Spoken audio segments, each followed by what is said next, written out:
Yeah, it's that easy. I'll call you back. Hi there. I hope that you were not thinking that I'm referring to you in terms of your skills in sparring. I was actually referring to my Chinese student Yu. Who are you? So let's put that aside and let's dive into 3 most common mistakes that people are making during the sparring. But first, let's take a moment to hit the subscribe button and please let me know in the comments below what kind of sport are you training. Those 3 most common mistakes that people are making when fighting an opponent in a friendly sparring, I will be referring to fencing since this is my field of expertise. But I think that we can also transfer those mistakes to other sports that involve fighting with the opponent in the training. Mistake number 1. Overexploitation of enemy mistake. Very often your opponent will constantly do something wrong. For example, they will stand in a wrong position or they will do something wrong in their attack or in their defense.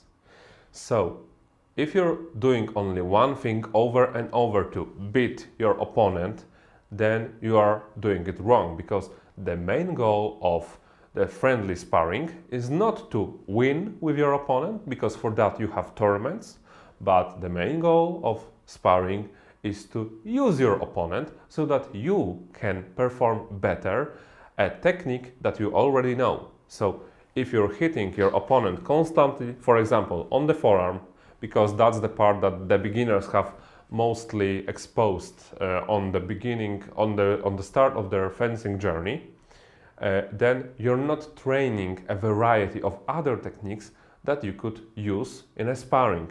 So remember to use your opponent to train a variety of techniques, a variety of strategies, and not simply make the easiest hit or the easiest technique. Mistake number 2. Repeatable tactics. Some people tend to have only one way of fencing or fighting, and that could be aggressive, that could be passive fighting, but they tend to stick to it. And this is not a very good thing, because we have to adapt our tactics accordingly to our opponent.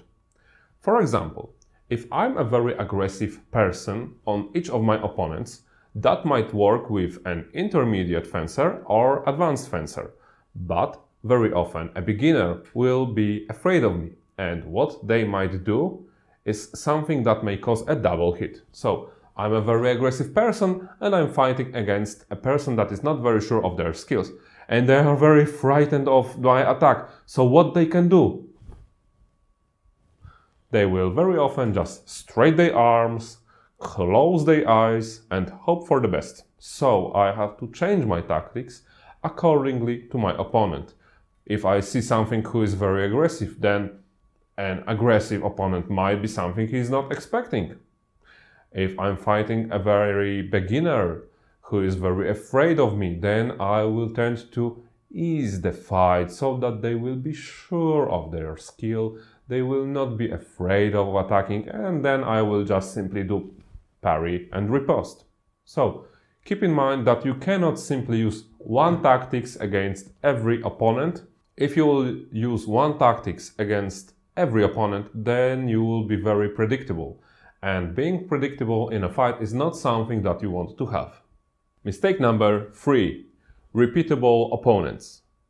And this one is quite tricky to work with, because what I mean by saying repeatable opponents is a mistake is that sooner or later you will know your opponents so deeply in your club, in your group, that you will know exactly what works against them, what doesn't work, and you will assume a certain way of fighting with them that will enable you to win with them. Win as in a sparring, because let's face it, as I said before, your goal is to win on a tournament, not in a sparring.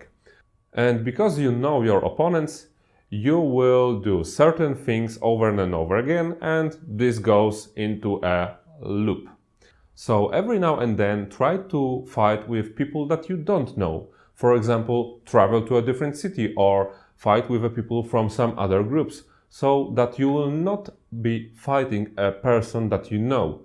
Because when you're fighting with a person that you don't know, you will be more careful. You will have to adjust your techniques, your tactics accordingly to an opponent during a fight. And that is why it's great to fight with people that you don't know, because it's opening your mind to different tactics or different techniques that might work with a person that you don't know. So try it, really, really try it. Those are the 3 most common mistakes in terms of sparring. Please let me know in the comments below, do you agree or disagree with me? And perhaps you can think of some other mistakes that people tend to do in a friendly sparring.